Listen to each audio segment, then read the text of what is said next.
Hi guys, it's Ashley from Ashley's Paper Heart, and today I thought we could do a journal with me in my Hobonichi cousin AVEC. So before we start, I just want to say welcome to all the new subscribers. Hi, how are ya? Glad you're here, and welcome back to anyone who has been to my channel before. And if you're not already subscribed, please consider subscribing. It really helps my channel to grow, and I would love to have you around. So, to get started, this journal spread, I had a very specific idea, and I was completely inspired by this sticker sheet that I got in my, what is this, Sticky Club kit for, oh gosh, was this June? Gosh, I can't remember anything anymore. But it was fruit themed, I believe. And I pulled out this one sheet, and it was all like cute watermelon things. So I was like, how cool would it be to make a spread with the colors, red and green to kind of like throw back to watermelon, especially because it's like summer now. So I thought this would feel super summery. And I don't know, it was something new. I was inspired by the stickers. So that's kind of where the color theme came from.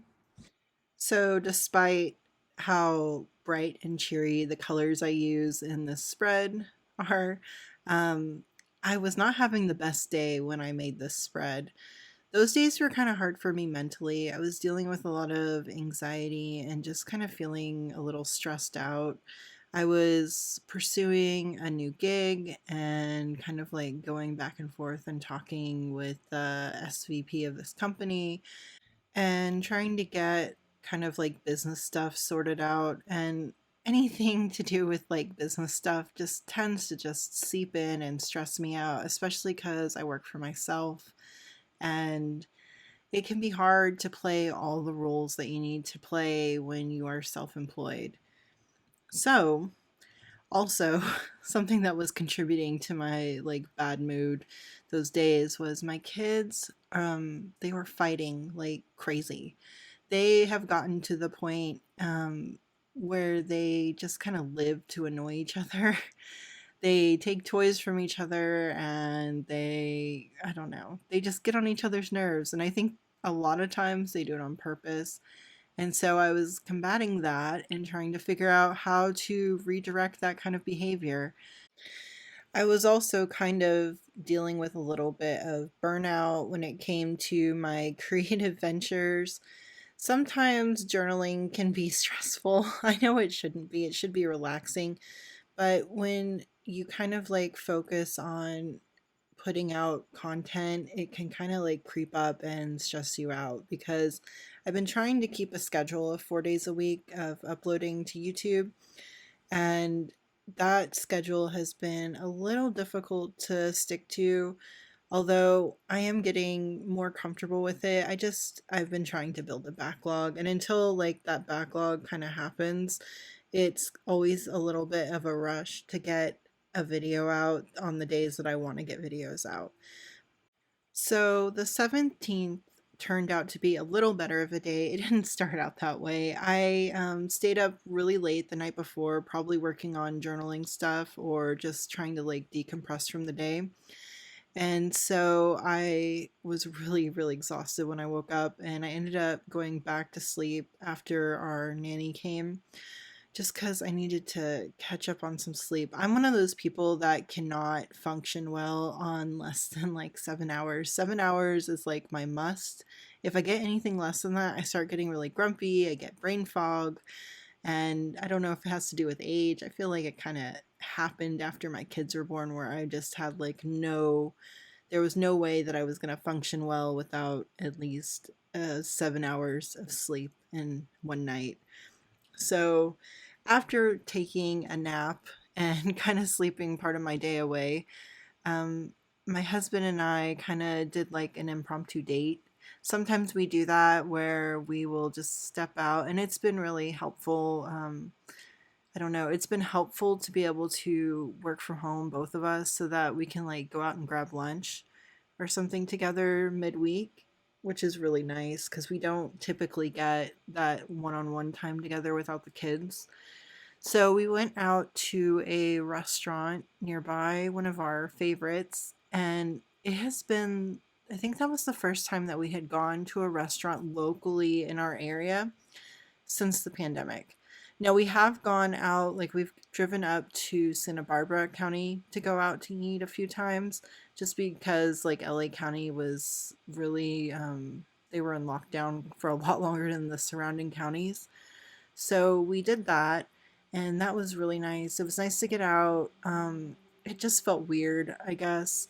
We did sit outside, even though it was pretty hot that day, and I felt more comfortable doing that. I'm still not comfortable like sitting inside a restaurant or like going inside a movie theater. I'm not there yet. And yeah, I don't think my husband is quite there yet either. So on the 15th, I believe, of June was the day that LA had lifted all of their pandemic regulations and restrictions. So we were able to be out and about without masks if you choose to. I would say about it was like a 50-50 split with people wearing masks versus not wearing masks. So I know for me, I'm still wearing mine. It's what I'm comfortable with. I don't know. I do it because I don't want to be a carrier. Um, Even if I am fully vaccinated, I have two small kids who can't be vaccinated. So my main priority is to protect them in any way possible.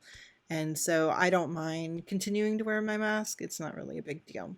But anyway, getting off of that topic, after we had our lunch, we kind of walked around. We went to this little juice bar that we had saw when we were walking. We had never been in before, and got a few juices. It was pretty good. I think I got like a strawberry mint basil juice. It was interesting, but I don't know if I would get it again. But we did end up going home pretty quickly after that because it was really, really hot. Like, I think up in the upper 90s. There was a nice breeze, but again, anything in the sun, you just felt like you were melting.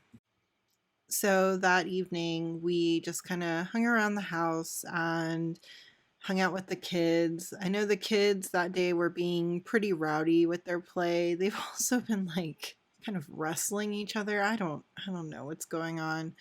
I feel like my 2-year-old just likes to pounce on my daughter. He's such a boy. It's so crazy the difference between how she plays versus how he plays. My son really likes to like wrestle and roughhouse, and my daughter is not necessarily like into that. So he likes to just like randomly like pounce on her. I don't know what other word to say. And it's just like you feel like a referee. Now I know how my dad felt when he when me and my brother were like constantly at each other's throats. I totally understand now.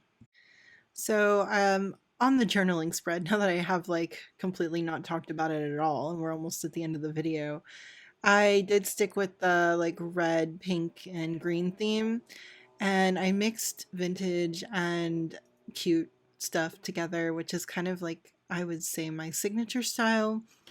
I really enjoy mixing the two. I feel like the colors kind of just keep everything nice and cohesive, and I really like the way the spread turned out. I even have a little image of a watermelon on the right side, so I was pretty pleased with myself. So now that we're kind of towards the end of the video, I just want to say thank you so much for watching and hanging out with me. Um, Let me know if you guys are doing any sort of like summer themed journaling, or what kind of colors you like to use in your journal spreads during the summertime. Also, don't forget to follow me on my other social media. They're linked down in the description. So if you like this video, please give me a thumbs up, and don't forget to leave a comment, subscribe, and I hope to see you guys in the next video. Bye.